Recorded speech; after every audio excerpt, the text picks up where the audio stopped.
Hello everyone, welcome back on our channel JS by Vinita ma'am. तो आज की इस वीडियो के अंदर हम दक्षिण भारत का जो इतिहास है आपका, यानी कि उसके अंदर हम विजयनगर साम्राज्य और बहमनी साम्राज्य पढ़ते हैं। तो ये दोनों के दोनों जो टॉपिक हैं आज के इस वीडियो के अंदर हम कवर करने वाले हैं। ये मोस्ट इंपॉर्टेंट क्वेश्चन है, मोस्ट इंपॉर्टेंट आपके टॉपिक हैं। बच्चों को काफ़ी डर भी लगता है इन टॉपिक से, क्योंकि हम लोग क्या करते हैं, मुगल काल पढ़ लेते हैं, हम लोग सल्तनत, दिल्ली सल्तनत पढ़ लेते हैं, ठीक है, मध्यकालीन इतिहास की बात बता रही हूँ मैं। लेकिन हम इसमें क्या करते हैं, हम सोचते हैं कि रहने दें, दक्षिण भारत का इतिहास हम थोड़ा कम ही पढ़ते हैं। लेकिन यहाँ से क्वेश्चन आपको डायरेक्ट पूछा जाता है, ज़्यादा घुमावदार क्वेश्चन नहीं पूछा जाता, डायरेक्ट आपसे क्वेश्चन पूछेगा कि इसका ये 4 ऑप्शन देके, स्टेटमेंट नहीं, सीधा 4 ऑप्शन देके कि भी इसका ये आंसर है, ठीक है। तो ये आपको याद करने मोस्ट इंपॉर्टेंट हो जाता है। फॉर नॉलेज भी आपको पता होना चाहिए। अगर आप कॉम्पिटिटिव एग्जाम की तैयारी कर रहे हो तो प्लीज़ आप इसको किसी भी चीज़ को आप नेगलेक्ट ना कीजिएगा। फॉर नॉलेज एंड आपके यहाँ से क्वेश्चन जरूर बनते हैं तो इसको जरूर पड़ेगा। तो आज के इस वीडियो के अंदर हम 2 टॉपिक कवर करेंगे। फर्स्ट आपका विजयनगर साम्राज्य रहेगा, दूसरा आपका बहमनी साम्राज्य रहेगा। इस वीडियो के अंदर मैं आपको थ्योरी करवाऊंगी और जिससे नेक्स्ट वीडियो लेके आऊँगी उसमें मैं आपको इससे जो इंपॉर्टेंट क्वेश्चन है आपके दक्षिण भारतीय इतिहास है वो सारे करवाऊंगी, ठीक है। इससे आपको जो संगम वंश है, जिसे हम क्या कहते हैं, आपका संगम वंश कहते हैं, वो सारा का सारा आप इसके अंदर कंप्लीट हो जाएगा। संगम काल एक अलग चीज़ है और संगम वंश अलग है। तो आज की इस वीडियो में हम संगम वंश पढ़ने वाले हैं। ये शॉर्ट्स नोट्स आपके रहेंगे, ठीक है, फॉर क्विक रीजन। अगर आपका एग्जाम है या फिर आपका MCQ सिर्फ आप पढ़ रहे हो तो प्लीज़ आप ये शॉर्ट्स नोट जरूर देखिएगा, ताकि जितनी भी क्वेरी है माइंड में वो सारी क्लियर हो जाए, पता चल जाए कौन क्या राजा था, क्या कुछ काम करता था, क्या उनके इंपॉर्टेंट क्वेश्चन उनके एग्जाम में बनते हैं, ठीक है। तो ये सारे मेरे हैंड रिटन नोट्स है, क्योंकि मेरे पास टाइपिंग करवाने का, मुझे खुद ही टाइप करने का टाइम नहीं लगा। तो मुझे लगा क्यों ना मैं खुद के लिए खुद मैं सेल्फ स्टडी करने के लिए जो मैं हैंड रिटन नोट्स लिखती हूँ, तो सोचा क्यों ना आप लोगों के साथ भी शेयर करूँ, ताकि आपको समझाऊँ विद मैप, मैं आपको कंप्लीट समझाऊंगी। तो चलिए इस वीडियो की हम शुरुआत करते हैं। सबसे पहले आपके सामने आता है ये इंडिया का मैप। इंडिया के मैप के अंदर मैं आपको इनकी लोकेशन बता देती हूँ। एक तो है आपका कौन, बहमनी किंगडम। कौन है आपका, बहमनी किंगडम। ये आपका पूरा इंडिया का मैप है। अगर इसके साउथ में हम चलेंगे तो यहाँ आपको एक तो मिलेगा विजयनगर साम्राज्य, विजयनगर एम्पायर, और इसके ऊपर ही मिलेगा बहमनी। तो विजयनगर के आप अगर आप लोकेशन देखोगे तो कहाँ मिलेगा, इस तरफ केरला वाला हिस्सा, इस तरफ तमिलनाडु वाला हिस्सा, तो थोड़ा सा आंध्र प्रदेश का, ठीक है। और बहमनी वाला कहाँ है आपका, जो महाराष्ट्र है, महाराष्ट्र के नीचे वाला जो हिस्सा, ये सारा का सारा यहाँ से तेलंगाना तक जो फैला हुआ था, कर्नाटका है, तेलंगाना है, ठीक है, जो आज की करंट लोकेशन के साथ होता है, ये सारा आपका बहमनी था, ठीक है। तो ये आपकी लोकेशन थी। तो सबसे पहले हम पढ़ेंगे किसके बारे में, विजयनगर के बारे में, ठीक है। तो चलिए, ये मेरे खुद के हैंड रिटन नोट्स हैं, मैं आप लोगों के साथ शेयर करती हूँ। इसका जो PDF है मैं आपको टेलीग्राम पर डाल दूँगी, ठीक है। सबसे पहले आपके सामने आता है संगम वंश। संगम वंश है 2 वंश से मिलकर बना हुआ है, एक तो विजयनगर, एक बहमनी। आराम से समझोगे, बिल्कुल आसान है, ठीक है, बिल्कुल मक्खन की तरह है, ठीक है। तो संगम वंश है आपका 2 वंश से मिलकर बना है, तो विजयनगर है, एक बहमनी साम्राज्य। इन दोनों से मिलकर कौन बना हुआ, संगम वंश बना हुआ है। तो पहले हम पढ़ते हैं विजयनगर। अब विजयनगर की स्थापना कब हुई थी, देखो डायरेक्ट क्वेश्चन पूछेगा। विजयनगर की साम्राज्य हुई थी, विजयनगर साम्राज्य की स्थापना कब हुई थी, 1336 में। कब हुई थी आपकी, 1336 में। किसने इसकी स्थापना की थी, हरिहर एवं बुक्का ने। इसकी स्थापना किसने की, थोड़ा जूम करती हूँ आप लोग के लिए ताकि आपको अच्छे से विजिबल हो जाए। देखो विजयनगर साम्राज्य की स्थापना 1336 में हुई थी। इसकी जो स्थापना वो किसने की थी, हरिहर एवं बुक्का, 2 भाई थे, उन्होंने की थी, ठीक है। हरिहर के छोटे भाई कौन थे, बुक्का थे। और ये किसके टाइम में ये बना था, जिस टाइम दिल्ली सल्तनत चल रहा था उस टाइम मोहम्मद बिन तुगलक, MBT का मतलब क्या होता है, मोहम्मद बिन तुगलक के समय क्या हुआ था, आपके 2 अलग हो गए थे, कौन, विजयनगर और बहमनी, ठीक है। किसके टाइम में हुए थे, मोहम्मद बिन तुगलक के टाइम में। किसने स्थापना की थी, हरिहर एवं बुक्का ने की थी, दोनों भाई थे आपस में। कब स्थापना हुई थी विजयनगर की, 1336 की। 3 बातें हो गई, ठीक है। फिर मोहम्मद बिन तुगलक ने क्या किया, इन दोनों को बुलाया और कह के इस्लाम धर्म कबूल करवाया, ठीक है। हरिहर एवं बुक्का से क्या किया, जबरदस्ती इस्लाम धर्म कबूल करवाया। ये लोग ऐसे थे कि तुरंत ही क्या किया, इस्लाम धर्म कबूल करा। तो मोहम्मद बिन तुगलक खुश हो गया, अरे वाह, मैंने तो एक ही बार इनको कहा था कि तुम लोग है ना इस्लाम धर्म कबूल कर लो, हमारे पास आ जाओ, तो एक ही बार में आ गए। लेकिन मोहम्मद बिन तुगलक ने ये नहीं सोचा कि एकदम से किया हुआ काम उतना मतलब सही नहीं होता। इन्होंने एकदम से इस्लाम धर्म कबूल कर लिया और ये बोले कि हमने तो आपका धर्म कबूल कर लिया। फिर उसकी तारीफ करने लगे मोहम्मद बिन तुगलक की, वो इनसे ज़्यादा प्रश्न हो गया। तो फिर ये बोले दोनों, हरिहर एवं बुक्का, कि हम कैसा करते हैं, हम दोनों, हमें है ना साउथ के बारे में ज़्यादा पता है, कि दिल्ली सल्तनत आपको पता है नॉर्थ किस तरफ फिरा था। तो ये बोले हमें साउथ के बारे में ज़्यादा पता है, तो आप मुझे सेना दे दीजिए, हमें पैसे दे दीजिए। इस तरीके से सारे इन्होंने क्या, सारा सामान इकट्ठा किया और कहा हम जाके क्या करते हैं, साउथ के ऊपर जो दक्षिण भारत उसके ऊपर हमला करते हैं, ताकि वो भी क्या है आपके अंडर में आ जाएगा, मोहम्मद बिन तुगलक में। तो मोहम्मद बिन तुगलक ने क्या किया, MBT ने इन सब दोनों की हेल्प की, जो भी इनको चाहिए, सेना है, पैसा है, खाने पीने का जो भी सब कुछ दे दिया, और ये दोनों दक्षिण भारत में चले गए। और लास्ट में जाकर क्या कह दिया, ब्रेकअप, यानी कि इन दोनों का ब्रेकअप हो गया। ब्रेकअप मतलब कि इन्होंने क्या किया कि इनका साथ छोड़ दिया, यानी कहने का मतलब है सिर्फ वो वहाँ से निकलने के लिए कोशिश करते थे, बस क्या किया, इसका इस्लाम धर्म कबूल किया और फिर एट लास्ट जाकर क्या किया, इन्होंने हिंदू धर्म को कबूल किया, यानी इस्लाम धर्म को छोड़ दिया। ये स्टोरी बताने का सिर्फ 2 बात थी। की स्थापना 1336 में हुई थी। हरिहर बुक्का ने इसकी स्थापना की थी। ठीक है, दोनों भाई थे। मोहम्मद बिन तुगलक के समय दोनों साम्राज्य अलग हो गए थे। कौन? विजयनगर बहमनी आपका।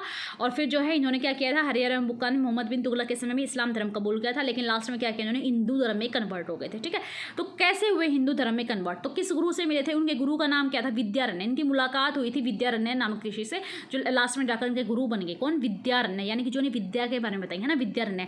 फिर इन्होंने क्या किया, इनको दोनों को इस्लाम से हटाकर किसमें, हिंदू में कन्वर्ट कर दिया। किनको? हरिहर बुक्का को। होप सो इतना समझ में आपको आ गया होगा। और इन दोनों के पिता का नाम क्या था, पिता का नाम था सेवम। क्या था? सेवम, जिसके नाम पर ही क्या पड़ा आपका, संगम वंश। क्या पड़ा? संगम वंश। ठीक है, राजधानी क्या थी, हम्पी कर्नाटका। क्या थी? राजधानी थी आपकी हम्पी कर्नाटका। ठीक है, हाल ही में कर्नाटका के अंदर जिला भी बनाया आपका हम्पी। ठीक है, तो विजयनगर बना आपका। ठीक है, तो ये बात आपको याद रखनी है। कितना मैंने पढ़ा है बिल्कुल तुरंत ही याद करना है, कल के लिए नहीं छोड़ना है। जो हम पढ़े बस तुरंत की तुरंत याद कर लो, उसको माइंड में सेट करो और छोड़ दो उसको। मैंने कि पढ़ना छोड़ दो, मतलब कि ये बात हमेशा के लिए माइंड में स्टोर कर लो, कोई पूछे तुरंत हमें याद रहे। तब तक हमने पढ़ा, साथ के साथ याद करते नहीं। तो वो पढ़ाते तो सब है, ये सारा मटेरियल आपको गूगल पर मिल जाएगा, बिल्कुल अच्छे फॉन्ट में आपको मिल जाएगा। बट मेरा मेन मकसद ये है कि बच्चों को जो इसकी थ्योरी क्लियर नहीं होती, ये थोड़ा डिफिकल्ट लगता है, कौन कहाँ से आए, किसके पास क्या चला गया, तुम चाहते हो वो आपके सामने क्लियर हो जाए। फटाफट से हम क्योंकि रिविजन करते हैं। क्या? विजयनगर साम्राज्य की स्थापना 1336 में हुई थी, हरिहर बुक्का ने की थी। ठीक है, मोहम्मद बिन तुगलक के समय की थी और इस्लाम धर्म को कबूल कर लिया था। इनकी मुलाकात हुई थी, विद्यारण्य से मुलाकात हुई थी, उन्होंने इसको हिंदू धर्म में कन्वर्ट करवा दिया था बस। ठीक है, अब इससे आगे बात आती है, पिता का नाम सेवम था, इन्हीं के नाम पर संगम वंश पड़ा, राजधानी हम्पी थी। ठीक है, अभी आते देखो, सबसे पहले कौन आया, सबसे पहले आपका हरिहर फर्स्ट। इसी के टाइम पर जो हरिहर फर्स्ट है ना, इसी के समय में कौन आया था, सायान विद्वान। विदेशी यात्री आते रहते थे। ठीक है, राजाओं के टाइम में। तो हरिहर फर्स्ट जिस टाइम राजा था, उस टाइम में कौन है, सायान विद्वान। कौन है? सायान विद्वान। ये क्या करते, क्या थे, वेदों पर टीका टिप्पणी करते थे। ठीक है, बस इतना याद रखना जितना मैंने लिख रखा है, क्योंकि यही मोस्ट इंपॉर्टेंट है। तो हरिहर फर्स्ट के टाइम में कौन है, सायान विद्वान। ये क्या करते थे, वेदों पर टीका टिप्पणी करने का काम करते थे। फिर नेक्स्ट कौन बना, राजा बुक्का फर्स्ट बना। कौन था? हरिहर का छोटा भाई था। इसको उपाधि मिली, किसकी मिली, इसको वेद मार्ग प्रतिष्ठापक की। किसकी उपाधि मिली, बुक्का फर्स्ट को, वेद मार्ग प्रतिष्ठापक की। इसने क्या किया, कृष्णा और तुंगभद्रा दो नदियां हैं आपकी, कृष्णा और तुंगभद्रा। जब दो नदी मिलते हैं तो दोआब बनता है ना, दो नदियों के मिलने से बनने वाला दोआब। तो कृष्णा और तुंगभद्रा दोनों नदियों पर एक दोआब था। ठीक है, कौन क्या नाम था उस दोआब का, रायचूर दोआब। उस रायचूर दोआब को लेकर बहमनी और विजयनगर के बीच में युद्ध हो गया। ठीक है, तो वो ये कहते हैं कि ये हमारा है, वो कहते हैं ये हमारा है। तो इसके बीच में क्या हो गया, जब कोई चीज़ ऐसे लड़ाई होती है तो उसमें युद्ध ही होता है आपका। ठीक है, तो याद रखना है। बुक्का फर्स्ट कौन थे, हरिहर के छोटे भाई थे। इनको किसकी उपाधि मिली, वेद मार्ग प्रतिष्ठापक की उपाधि मिली। दो कृष्णा और तुंगभद्रा दो नदियों से मिलने वाला दोआब था, रायचूर दोआब उसका नाम था, जिस पर लड़ाई हो गई। किसके युद्ध किसके हो गया, बहमनी और विजयनगर के बीच में हो गया। फिर यह युद्ध कब तक चला, 200 वर्ष तक यह युद्ध चला। कब तक, 200 वर्ष तक चला। और एट लास्ट कौन जीत गया, आपका विजयनगर जीत गया। कौन जीत गया, आपका विजयनगर जीत गया। अब इससे आगे एक लड़ाई और होती है मोहम्मद फर्स्ट और बुक्का फर्स्ट के बीच में। यानी बुक्का फर्स्ट की किससे लड़ाई होती है, मोहम्मद फर्स्ट से लड़ाई होती है, जो बहमनी का ही राजा था। तो बुक्का फर्स्ट की किससे लड़ाई होती है, मोहम्मद फर्स्ट है। जिसमें क्या होता है, मोहम्मद फर्स्ट तो क्या जीत जाता है और बुक्का फर्स्ट हार जाता है। ठीक है, आपको याद रखना है। अब फटाफट से हम जितना किया उतना रिविजन करते हैं, बिल्कुल आसान। देखो, हरिहर फर्स्ट सायन विद्वान से दरबार में आया था और वेदों पर टिक्का टिप्पणी काम करते। दूसरे राजा कौन बने आपके, बुक्का फर्स्ट बने। हरिहर के बाद में छोटे छोटे भाई थे हरिहर के, आपके उपाधि किसकी मिली, वेदमार्ग प्रतिष्ठापक की उपाधि मिली। और ये क्या करता, कृष्णा तुंगभद्रा दो नदियों पर दोआब था, रायचूर का दोआब, उसको लेकर बहमनी और विजयनगर दोनों के बीच में लड़ाई होगी, जिसमें कौन जीता, एट लास्ट विजयनगर जीता। कब तक चली लड़ाई, 200 वर्षों तक लड़ाई चली थी। फिर आगे जाके एक युद्ध और हुआ था, बुक्का किससे लड़ाई हुई थी, यानी किसका सामना करना पड़ा था, बुक्का फर्स्ट को मोहम्मद फर्स्ट का करना पड़ा था।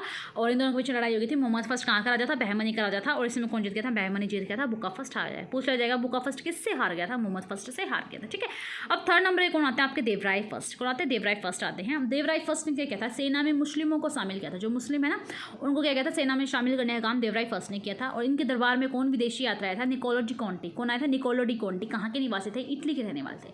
सीधा आपको याद करना, निकोलो डी कॉन्टी किसके, कहाँ के रहने वाले थे, इटली के। निकोलो डी कॉन्टी किसके दरबार में आए, देवराय फर्स्ट के दरबार में आए। सेना में मुस्लिमों को शामिल करने की प्रक्रिया किसने स्टार्ट की, देवराय फर्स्ट ने। बस ये इतने क्वेश्चन बनेंगे।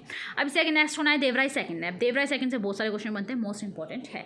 देवराय सेकंड को क्या कहा जाता है, संगम वंश का सर्वाधिक जो विकास है वो देवराय सेकंड के टाइम पर हुआ था। किसमें, संगम वंश का सर्वाधिक विकास देवराय सेकंड के टाइम पर हुआ। इससे प्रतापी शासक था, विकासी शासक था।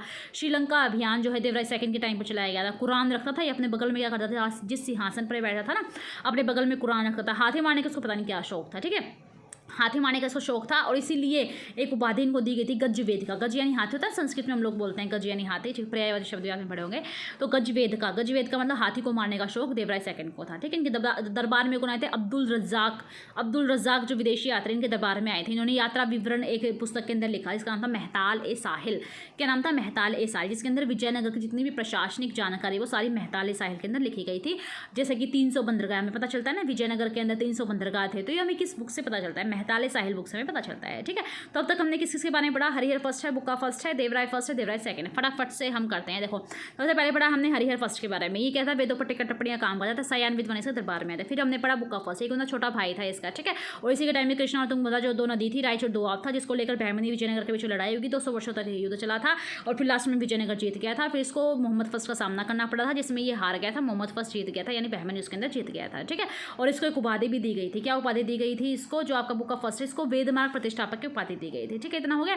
अब इसे देवराय फर्स्ट के बारे में पढ़ा, वो कौन सा, सेना में मुस्लिमों को शामिल करता, किसने, सेना के अंदर मुस्लिम जो है उनको शामिल करता था। ठीक है, और दरबार में कौन है, निकोलो डी कोंटिया है। फिर हमने देवराय सेकंड के बारे में पढ़ा। देवराय सेकंड में क्या था, संगम वंश का जो सर्वाधिक विकास है वो देवराय सेकंड के टाइम में क्या था, जो मैं बोल रही हूँ सिर्फ उस पर फोकस हो, कि वो जो पढ़ा दिए इसलिए मैंने स्लाइड थोड़ा ऊपर कर था कि आप उसको ना देख के मुझ पर, मतलब मैं जो बोल रही हूँ उस पर फोकस करो। ठीक है, तो देवराय सेकंड क्या करता था, आपका संगम वंश का जो सर्वाधिक विकास है देवराय सेकंड के टाइम पर हुआ था। सबसे प्रतापी शासक था, श्रीलंका पर इसने अभियान किया था। ठीक है, और ये अपने बगल में क्या करता था, कुरान रखता था, हाथी मारने का शौक था, इस वजह से गज वेदिका के नाम से इसे जाना जाता है। ठीक है, ये बात आपको याद है। अब्दुल जो रज़ाक है वो इसके टाइम में आए थे, यानी कि इन्होंने यात्रा विवरण किया था और ये विदेशी थे, अब्दुल रज़ाक। और क्या नाम था, महताले साहिल बुक का नाम था, जिसके अंदर आपको विजयनगर के जो प्रशासनिक जानकारी है वो मिलते हैं। फॉर एग्जाम्पल 300 बंदरगाह उस टाइम में थे। ठीक है, ये सारी की सारी जानकारी आपको महताले साहिल बुक से मिलती है। ठीक है, अब लास्ट हमें पढ़ना है मल्लिकार्जुन। बिल्कुल आसान है आपका, होप सो अब तक आपको याद हो गया। वीडियो कैसी लगी, मैं कैसे समझा रही हूँ, आपको तरीका समझ में आ रहा है नहीं आ रहा, क्वेश्चन आपके माइंड में सेट हो रहे हैं, प्लीज़ मुझे कमेंट करके जरूर बताना। ठीक है, अब इससे नेक्स्ट आता है आपका मल्लिकार्जुन। मल्लिकार्जुन एक प्रौढ़ देवराय थे, प्रौढ़ यानी कि थोड़े से 40-45-50 की उम्र के थे। ठीक है,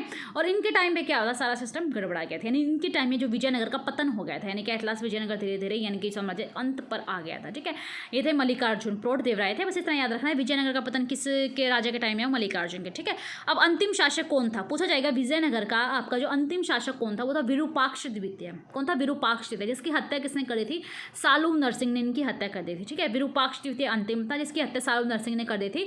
और जब पहली बार किसी की हत्या की गई ना ऐसे राजा की, उसे कहा गया प्रथम बलाहार घटना। तो पूछा जाएगा प्रथम बलाहार घटना किस राजा से संबंधित है, विरूपाक्ष द्वितीय से संबंधित है। किसने इनकी हत्या कर दी, सालू नरसिंह ने इनकी हत्या कर दी थी। ठीक है, अब आपको याद रखने हैं, विजयनगर साम्राज्य के अंदर कितने थे, 4 वंश थे, बहमनी के अंदर कितने थे, 5 थे। ठीक है, तो विजयनगर के अंदर कितने वंश थे आपके, 4 थे, बहमनी के अंदर कितने, 5। अभी हम विजयनगर के बारे में पढ़ रहे हैं तो याद रखना है 4 वंश थे। कौन कौन से थे इसके अंदर, संगम वंश, संगम था आपका, सालू था आपका, तुलु था और आरवेडो। कौन था, संगम, सालू, तुलु, आरवेडो। संगम के बारे में पढ़ लिया, जो हरिहर फर्स्ट मैंने आपको पढ़ाया है, क्योंकि उनके पिता सेवम के नाम पर संगम नाम पड़ा था ना, तो संगम अपना डन हो चुका है। कितने हैं, 4 हैं, संगम, सालू, तुलु, आरवेडो। 4-5 बार पढ़ोगे जैसे मैंने पढ़े हैं ऐसे हो जाएगा। मुझे भी एक टाइम पर विजयनगर इतना डिफिकल्ट लगता था, लेकिन वही कहते हैं जो चीज़ डिफिकल्ट होता है ना, फिर प्यार भी उसी से ही होता है ना।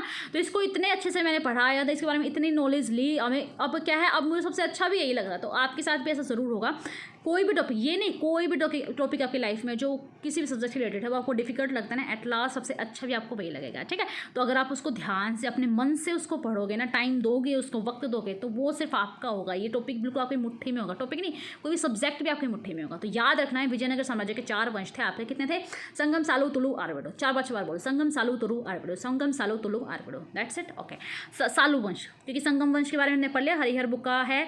सबसे पहले कौन था, हरिहर फर्स्ट है, बुक्का फर्स्ट है, फिर देवराय फर्स्ट है, देवराय सेकंड है, और लास्ट में कौन था, मल्लिकार्जुन। कौन थे, हरिहर फर्स्ट है, बुक्का फर्स्ट है, देवराय फर्स्ट, देवराय सेकंड और मल्लिकार्जुन। ठीक है, और सबसे अंतिम शासक कौन था इसका, विरूपाक्ष, जिसको सालू नरसिंह ने इसकी हत्या कर दी थी। ठीक है, जब सालू नरसिंह ने इसकी हत्या करी तो किस लिए की थी, यूँ फालतू में थोड़ी की थी, तो किस लिए की थी, इसने अपना वंश स्थापित करने, क्योंकि जो है पतन तो विजयनगर का हो ही गया था मल्लिकार्जुन का टाइम में, तो उसको गद्दी चाहिए थी। गद्दी पर कौन बैठा था, विरूपाक्ष। तो कैसे बैठ सकता है गद्दी पर, उसको हटाकर रिमूव करके तो बैठ सकता है, तो रिमूव कैसे करेंगे, किसी की हत्या करके करेंगे। तो सालू नरसिंह ने क्या किया, विरूपाक्ष की हत्या कर दी, उसकी गद्दी पर खुद बैठ गया। तो जैसे खुद बैठेगा तो सब कुछ सिस्टम अपने हिसाब से चलाएगा, उसके नाम पे तो चलाएगा, सब कुछ अपने हिसाब से करेगा। तो इसीलिए सालू नरसिंह ने अपने वंश का नाम रख दिया, क्या, सालू वंश। क्या नाम रखा, सालू वंश। तो होप सो ये तो समझ में आ गया होगा कि सालू वंश की स्थापना किसने की थी, सालू नरसिंह ने की थी। किसकी हत्या करके, विरूपाक्ष की हत्या करके। ठीक है, अब सालू वंश का जो अंतिम शासक कौन था, इम्माड़ी नरसिंह। कौन था, इम्माड़ी नरसिंह। सालू वंश की स्थापना सालू नरसिंह ने, अंतिम इम्माड़ी नरसिंह। और फिर देखो, जब ये खुद किसी की हत्या करेगा तो इसी गद्दी पर बैठने के लिए तो कोई किसी की हत्या करेगा ना, जैसा करोगे वैसा ही भरोगे, है ना।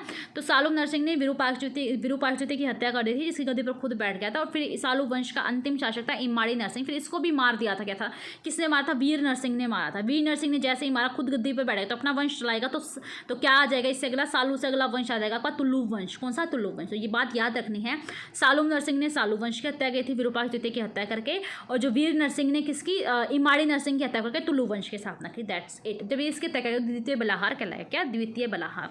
तो ठीक है, ये होप्स आपको ये समझ में आ गया होगा। ये आपका जो बहमनी किंगडम है, इसकी लोकेशन मैंने आपको दिखा रखे, पहले मैं आपको समझा दिया था। ठीक है, तो मैंने अब तक आपको क्या समझाया है, संगम वंश समझाया है। सालों में सिर्फ इतना याद करना, फर्स्ट मतलब कौन थे, उसकी स्थापना किसने की थी आपकी। ठीक है, सालू नरसिंह ने की थी। लास्ट कौन थे अंतिम शासक, इमाड़ी नरसिंह थे। उसकी हत्या किसने कर दी, वीर नरसिंह ने हत्या करके तुलु वंश के संस्थापक कौन बन जाएंगे आपके, वीर नरसिंह। तुलु वंश के संस्थापक कौन है, वीर नरसिंह है। और इन्हीं के टाइम पर एक पुर्तगाली गवर्नर, पोर्टुगीज जो गवर्नर है वो आए थे आपके अल्मोड़ा। सबसे पहले पुर्तगाली कौन आए थे हमारे, कौन आए थे बताओ, वास्को डी गामा आए थे ना, वास्को डी गामा। ठीक है, तो ऐसे ही वहाँ से गवर्नर फिर आते गए, जैसे फ्रांसिस डी अल्मेडा थे, अल्बुकर्क थे, इस तरीके से आते गए आपके। ठीक है, अल्फांसो डी अल्बुकर्क इस टाइप से नाम थे। ठीक है, तो याद रखना है तुलु वंश जो वीर नरसिंह के टाइम पर कौन आया था, पुर्तगाली गवर्नर अल्मोड़ा। कौन आया था, अल्मोड़ा। फिर तुलु वंश और इनके बीच में पुर्तगाल के बीच में बहुत अच्छा संबंध था, तो इसके लिए उन्होंने क्या, घोड़े के साथ जो व्यापारिक संधि उस पर हस्ताक्षर कर लिया। किसने, तुलु वंश ने और पुर्तगाली ने। अब जो कृष्ण देव राय, नाम तो जरूर सुना होगा आपको कृष्ण देव राय का, है ना, तो ये आपका तुलु वंश का है। तुलु वंश का राजा कौन है, कृष्ण देव राय। आपको याद रखना है, कृष्ण देव राय केडीआर बोल देते हो, बार बार थोड़ा लंबा हो जाए। केडीआर जो है तुलु वंश का सबसे प्रतापी शासक था। रायचूर के दोआब पर इसने अधिकार कर लिया था। किससे, रायचूर के दोआब, जो कृष्णा तुंगभद्र दोनों नदियों से मिलकर रायचूर का दोआब बना, उस पर क्या किया था, कृष्ण देव राय ने अधिकार कर लिया था। इसको उपाधि 3-4 उपाधियां मिली थी, लाइक आपका आंध्र भोज है, आंध्र पितामह, अभिनव भोज है और स्थापनाचार्य है। ठीक है, 4 उपाधि कौन सी, आंध्र भोज है, आंध्र पितामह, अभिनव भोज है आपको, स्थापनाचार्य है। जो स्थापनाचार्य जो उपाधि थी यमन के राजा से इन्होंने प्राप्त की थी। कौन सी, स्थापनाचार्य की उपाधि यमन के राजा से इन्होंने प्राप्त की थी। अब इससे आगे मोस्ट इंपोर्टेंट 2 पुस्तक हैं जो है आपके कृष्ण देव राय से, केडीआर से संबंधित है। पहली पुस्तक है आमुक्तमाल्य। डायरेक्ट क्वेश्चन पूछेगा, आमुक्तमाल्य जो है किसकी रचना है, कृष्ण देव राय की रचना है। किस भाषा में, तेलुगु भाषा में। ठीक है, और जामवती कल्याणम ये किस भाषा में, संस्कृत में। 2 रचनाएं हैं, कौन कौन सी, आमुक्तमाल्य तेलुगु भाषा में, जामवती कल्याणम किस में है, संस्कृत भाषा में। ठीक है, अब इससे आगे क्या आता है आपका, इन्होंने मंदिर भी बनाए थे आपका, विट्ठल स्वामी मंदिर बनाया था, हजारा मंदिर बनाया था कृष्ण देव राय ने। ठीक है, और बाबर ने भी अपनी जो तुजुके बाबरी लिखे थे ना, उसके अंदर कृष्ण देव राय का जो सबसे प्रतापी शासक माना जाता है उसके बारे में जिक्र किया था। उनके बारे में लिखा था कि जब मैं, बाबर ने कहा कि जब मैं भारत आया था तो सबसे जो शक्तिशाली प्रतापी जो शासक था उस वक्त कौन था आपका, ये कृष्ण देव राय था। ठीक है, और इन्होंने किसकी स्थापना की थी, मांगलपुर शहर की स्थापना की। तो होप सो यहाँ तक समझ में आ गया होगा।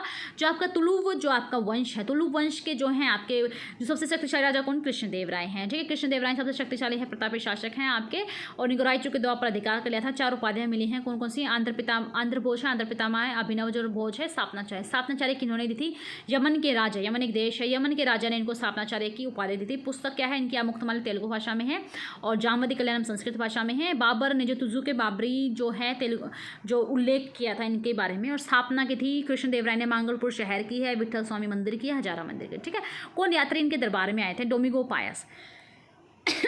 कौन यात्री इनके दरबार में आए थे, डोमिगो जो पायस हैं इटली के रहने वाले, इनके दरबार में आए थे। बारबोसा पुर्तगाली ये इनके दरबार में आए थे। अल्बुकर्क जो पुर्तगाली से अच्छे संबंध है। ये सारे जो यात्री हैं इनके दरबार में कौन कौन, डोमिगो पायस है इटली के, बारबोसा पुर्तगाली के, अल्बुकर्क जो है पुर्तगाली के, इनके साथ अच्छे संबंध। 3 आए थे, अच्छे संबंध थे, अल्बुकर्क के साथ थे।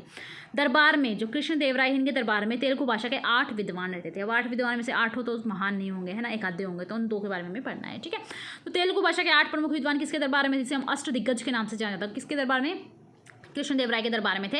और जो है आपका सबसे पहला कौन है, अलसी पेडन्ना। कौन है, अलसी पेडन्ना। इनको क्या है, तेलुगु भाषा का पितामह कहा जाता है। ठीक है, अलसी पेडन्ना क्या है, तेलुगु भाषा का पितामह कहा जाता है। इन्होंने एक पुस्तक लिखी थी, हरि कथा प्लस मनोचित, 2 पुस्तकें लिखी थी, हरि कथा प्लस मनोचित। 8 जो अष्टदिग्गजों में सबसे महान कौन थे, अलसी पेडन्ना, तेलुगु भाषा पितामह कहा जाता है। 2nd नंबर कौन, तेनालीराम। तेनालीराम इनकी रचना क्या थी, पांडुरंग महामात्र। इनको मंत्री का पद दिया गया था। इन्होंने क्या किया था, अंधविश्वास को जनता से दूर किया था। किसको, अंधविश्वास को जनता से दूर किया था। और किसके दरबार में थे, आपके लक्ष्मीधर संगीतकार, इन्हीं के दरबार में कौन थे, लक्ष्मीधर संगीतकार थे आपके। उनका ग्रंथ क्या था, सूर्योदय। ठीक है, ये सारी बातें आपको याद रखनी है। अभी से कुछ इंपॉर्टेंट क्वेश्चन है कृष्ण देव राय से संबंधित, जो देखिएगा 1510 के अंदर बीदर के शासक कौन थे, महमूद शाह। उसको पराजित कर दिया, किसने पराजित किया, कृष्ण देव राय ने पराजित कर दिया बीदर के शासक महमूद शाह को 1510 के अंदर। फिर 1520 के अंदर रायचूर दोआब था, और जो गुलमर्ग के दुर्ग थे इन्होंने कृष्ण देव राय ने जीत लिए थे। फिर उड़ीसा के साथ साथ जो प्रताप रुद्र देव है उनके साथ संधि कर ली, संधि करी तो उनके पुत्र से विवाह भी कर लिया। फिर 1520 के अंदर गोलकुंडा को हरा दिया और वारंगल पर इन्होंने अधिकार कर लिया। फिर 10 ही वर्ष के अंदर सभी जितने भी विरोधी थे, 10 वर्ष के अंदर जितने विरोधी थे उन सबको पराजित कर दिया था। और लेकिन एट लास्ट 1529 में इनकी मृत्यु हो गई। और इनके बाद अगला शासक कौन बना, अच्युत देव राय। कृष्ण देव राय के बाद कौन बना, अच्युत देव राय। ठीक है, और इनके दरबार में कौन है, नुनीज एक पुर्तगाली गवर्नर है जो अच्युत देव राय के दरबार में आया था। और प्रांतों पर नियंत्रण, इन्होंने अच्युत देव राय ने एक काम किया था कि प्रांतों पर नियंत्रण रखने के लिए एक महामंडलेश्वर नामक का एक जो पद है वो बना दिया था। ठीक है, अब इससे आगे अंतिम शासक कौन है इसके, आपके जो तुलु वंश के अंतिम शासक कौन है? सदाशिव राव। ये सेनापति थे किसके? रामराय के। ठीक है, अंतिम शासक कौन है इसके? यहाँ आपके सदाशिव राव। कौन है? सदाशिव राव। और इनके सेनापति का नाम क्या है? रामराय। ठीक है, रामराय ने क्या किया? सारी शक्ति अपने हाथ में ले ली। रामराय ने, जो इनके सेनापति थे, सदाशिव राव जो राजा थे, इनके सेनापति रामराय थे। रामराय ने सारी शक्ति अपने हाथों में ले ली और क्या किया फिर? आपका जो बहमनी, सारी शक्ति अपने हाथ में ले ली। फिर आगे जो बहमनी साम्राज्य जो है आपका 5 भागों में था। क्या था? 5 भागों में। बताया ना कि विजयनगर 4 भाग में, बहमनी 5। कौन कौन से 5 भाग? बीजापुर, गोलकुंडा, बरार, बीदर, अहमदनगर। बीजापुर, गोलकुंडा, बरार, बीदर, अहमदनगर। रामराय ने क्या किया? इन बहमनी और विजयनगर के बीच में फूट डाल दिया कि इन दोनों को लड़वा दिया। तो लड़वा दिया तो इनमें से जो बहमनी साम्राज्य में से 4 जो थे ना राजा, जैसे बीजापुर है, गोलकुंडा है, बीदर, अहमदनगर, ये तो सब तो इनसे लड़ पड़े। लेकिन जो बरार है, इन्होंने क्या किया? इस लड़ाई के अंदर भाग नहीं लिया। ठीक है, ये बात आपको याद रखनी है। 1565 में विजयनगर पर हमला हुआ। जो विजयनगर पर हमला हुआ 1565 को ही आपका तालीकोटा का जो युद्ध है 1565 को बोला जाता है। मोस्ट इंपोर्टेंट आपका युद्ध है। और विजयनगर साम्राज्य का पूछा जाएगा किस युद्ध के द्वारा विजयनगर साम्राज्य का अंत हुआ? तो कौन सा? तालीकोटा। ठीक है, और फिर एट लास्ट इसमें रामराय मारा गया था। ठीक है, ये थे आपके क्वेश्चंस। अब इससे आगे है सदाशिव राय का अगला सेनापति कौन बना? ये रामराय तो मारा गया। अगला कौन बता? तिरुमल। कौन बना? तिरुमल, जिसकी सदाशिव राय की हत्या किसने कर दी? तिरुमल ने। और नया वंश बना दिया आरविडु। क्या बना दिया? आरविडु। अब आरविडु वंश मैंने बता दिया संस्थापक कौन थे? तिरुमल थे। अंतिम शासक कौन था? रंगा थर्ड थे।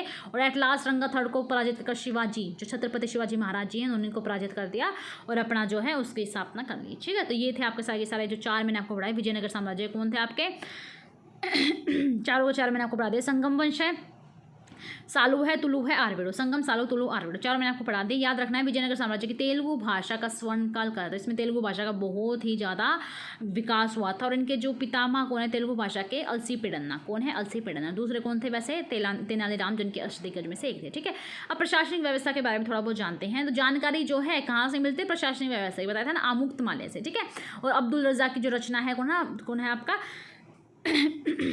Just a wait.